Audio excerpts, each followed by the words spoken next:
വാണിജ്യ ആവശ്യങ്ങൾക്കുള്ള സിലിണ്ടർ മാത്രമല്ല ഗാർഹിക ആവശ്യങ്ങൾക്കുള്ള സിലിണ്ടറുകൾക്ക് കൂടി ചെറിയ തോതിൽ ബുദ്ധിമുട്ട് അല്ലെങ്കിൽ ക്ഷാമം അനുഭവപ്പെട്ട് തുടങ്ങിയിട്ടുണ്ട്.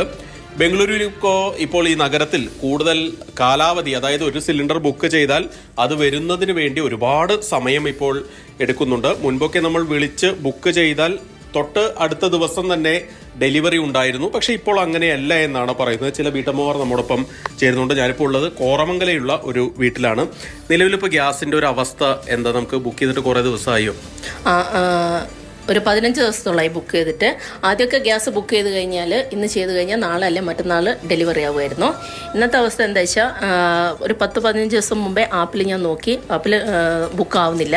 അപ്പോൾ അവർ അന്വേഷിച്ചപ്പോൾ പറഞ്ഞു മാനേജറെ വിളിക്കുമെന്ന് പറഞ്ഞു. മാനേജറെ വിളിച്ച സമയത്ത് അവർ കൺസ്യൂമർ നമ്പർ ബുക്ക് ചെയ്തു എന്ന് പറഞ്ഞു. നമ്മൾ പറഞ്ഞു കൊടുത്തു, അവർ ബുക്ക് ചെയ്തു എന്നിട്ടുള്ള പറഞ്ഞത്.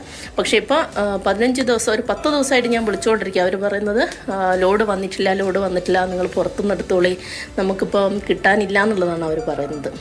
എന്താ ഇങ്ങനെ പോയ ഗ്യാസ് കഴിഞ്ഞ് അടുക്കള അടയ്ക്കേണ്ട അവസ്ഥയിലേക്ക് വരുമോ? വരും തോന്നുന്നു. മുന്നേ ആണെങ്കിൽ 2 ദിവസം കൊണ്ട് മാക്സിമം വരുമായിരുന്നു. ഇപ്പൊ പിന്നെ അങ്ങനെ കിട്ടാനില്ല. സ്റ്റോക്ക് ഉണ്ടോ? എന്താ അവസ്ഥ? ഇല്ല, സ്റ്റോക്ക് ഇല്ല.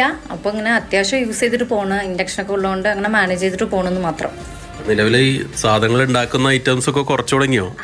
കുറച്ച് തുടങ്ങി, അങ്ങനെ വേണം പറയാൻ. ഇപ്പൊ ഭയങ്കര ബുദ്ധിമുട്ടായി പോയി. ചെറിയ തോതിൽ ബുദ്ധിമുട്ടുകൾ ഗാർഹിക ആവശ്യത്തിനുള്ള സിലിണ്ടറുകൾക്കും ഉണ്ടായി തുടങ്ങിയിട്ടുണ്ട്. പരമാവധി ഈ ഒരു അവസ്ഥയോട് പൊരുത്തപ്പെടാനുള്ള, പരമാവധി ഗ്യാസ് സേവ് ചെയ്യാനുള്ള ഒരു കാര്യങ്ങളാണ് ഇപ്പോൾ വീട്ടമ്മമാർ പൊതുവിൽ നോക്കുന്നത്. ഏതായാലും ബുക്ക് ചെയ്ത ഗ്യാസ് കിട്ടാൻ വല്ലാതെ താമസം നേരിടുന്ന ഒരു അവസ്ഥ തന്നെയാണ് നിലവിൽ ബംഗളൂരുവിലുള്ളത്.